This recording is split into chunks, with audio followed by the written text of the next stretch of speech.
पेट्यावरून आता लक्षात येते या पद्धतीनं प्रशासनाचा कारभार चाललेला आहे। या पेट्या म्हणजे रिझर्व्ह बँकेच्या नोटा छापण्याच्या करता जे काय म्हणतात त्याला मशीन असतं ते मशीनच पळवून नेल्यासारखं आहे आणि हा इतकी गंभीर बाब आहे। आणि आता हे पेट्या या ठिकाणी सापडलेल्या आहेत सगळ्या महाराष्ट्रामध्ये। या ठिकाणी सगळ्या महाराष्ट्राने लक्षात घ्यायची गोष्ट आहे की ह्या पेट्या इतक्या सुरक्षित ठेवायच्या असतात की ह्या पेट्यांच्या व्यतिरिक्त एवढं सुरक्षित दुसरं काहीच नाहीये, दुसरं काहीच नाहीये। रिझर्व्ह बँकेचा नोटा छापायचा साचा पळवल्यासारखा हे पेट्या म्हणजे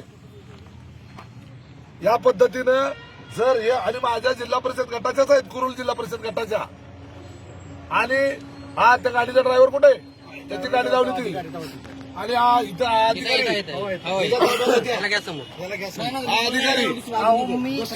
राखीव जे पेटे अरे काय काय असं ना पेट्यामध्ये थोडं समजलं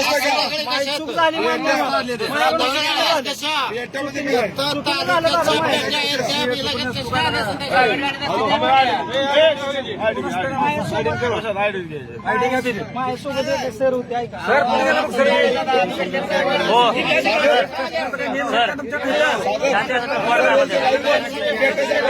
का